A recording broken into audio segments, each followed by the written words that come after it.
and then I hit this button, and that's our intro song. So, welcome to 10 minutes of tabletop talk with Grant Ellis, and I am joined tonight by Ronnie. Ronnie. I go So, by Rabbit Ronnie, Ronnie on Twitter. Rabid Ronnie on Twitter. Now, we know each other through several different online ttrpg communities. We met each other face to face for a total of 7 seconds at Gen Con 2019, where Yeah. you were in ENnie Judge. How was that experience judging the Ennies? So the Ennies were an incredible experience from the perspective of I got to consume so much RPG content, right? I was a kid in a candy store. And it really gave me a chance to appreciate the depth and breadth of what's going on in the community. From an actual judging perspective, it was frustrating because no matter what you do, there are going to be people who don't understand what the judges are actually there for. And so you get a lot of angry Twitter rants about how terrible the judges are when they're complaining about something that was purely outside of our jurisdiction, etc. And then For me, I won an award, so I didn't complain. there you go. Yeah. But I know that the judges tend to be very passionate, especially about bringing indie voices to light. And then the voting is out of our hands, right? So it tends to be the most well-known and popular things get voted on, and that's just the way things are. And so it's frustrating to like pour your heart and soul into this for a year and then be like, they're just plugging the corporations. And it's like, no, we specifically wanted to highlight these things.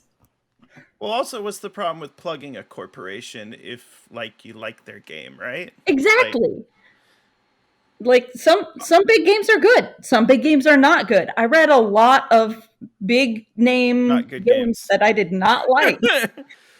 So, when reading so many games, this is a two-part question.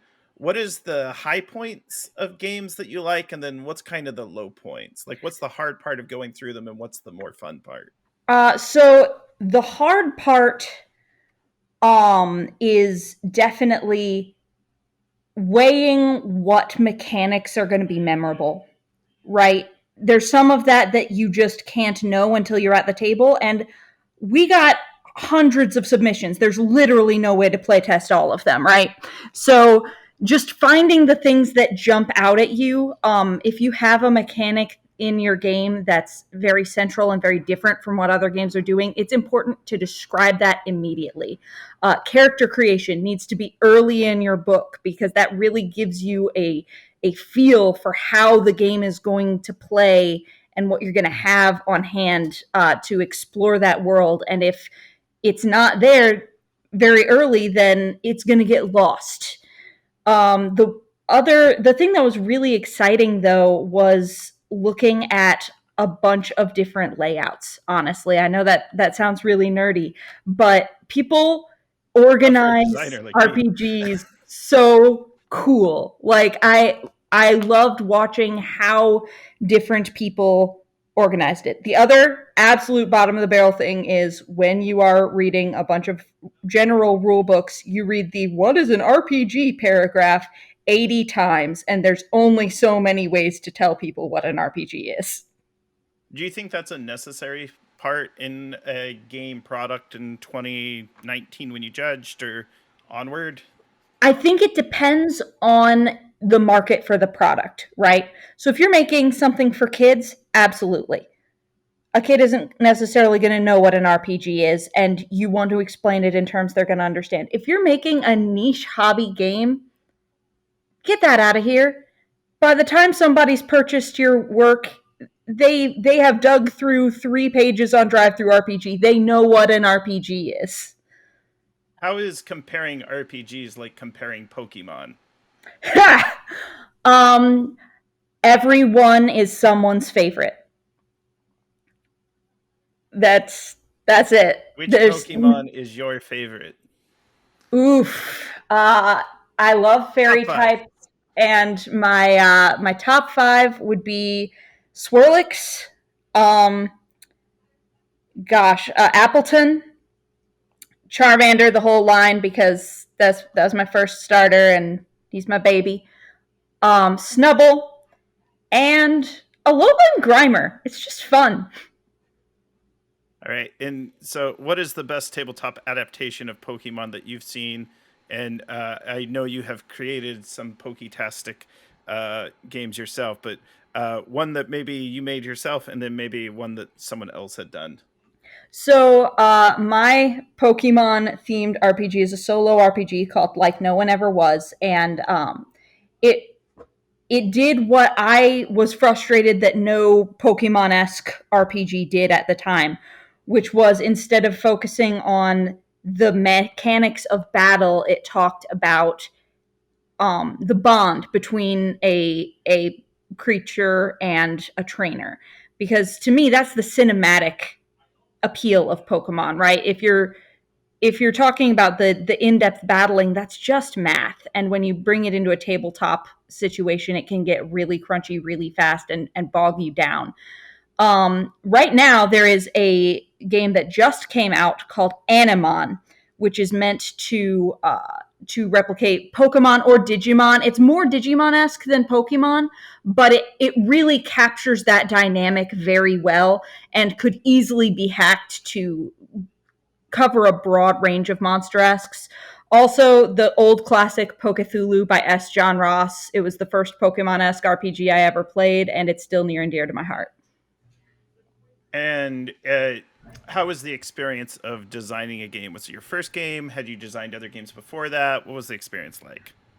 It was the first one that I sat down to actually design. It was for me, myself, and I solo game jam, and I was finally in a community that was just like, hey, you can just design games. You can just put things on paper and say this is a game now. And that had never occurred to me that I didn't have to like, I don't know, go to game designer school or whatever. But it was freeing. It was scary. It was I play tested it a few times by myself, and then I sent it to other people I trusted to make sure that the thing I was doing made sense and not just a a slurry of cards and numbers. But some things in there are just for me. Like you could use any die to do the mechanics of Like No One Ever Was, but I picked D12 because I don't think D12s get enough love. And if you were to design your next game, what do you think it would be? So I actually have two that I'm working on right now. One is a really it's a for the Queen style game. It's actually based on a game that I believe we've both played called the gosh, I'm gonna forget the name right now, but Joe made it. The The Ancient Land Stone. Whispers. Yeah, the Land The name Whispers. The Land changed. Whispers. And so this is called We Killed Them with Our Apathy, and it's about exploring a long defunct temple after the god has died. And it has been, worship was automated, and so the entire place is manned by robots. And so you're exploring, you're discovering what people used to believe about this god and what the robots are doing, and maybe if they've gained some crumb of sentience from their decades and centuries of worship. And then I'm also working on a Carta game, which is another Pokemon. It's called The Wild Road, and it's more about exploring the exploration bit of Pokemon and walking through those unknown roads. So we are in the final 30 seconds of this All right. 10-minute Table Talk podcast. Ronnie, where can we find you online, and how was this for you? This was delightful. Thank you for having me. You can find me at Rabid Ronnie on Twitter. And I am not doing anything huge on Twitch or anything right now, but I'm always up to join in on a game. All right. Well, my name's Grant Ellis. You can find me on Twitter at WisePapaGrant. Until next time, adieu.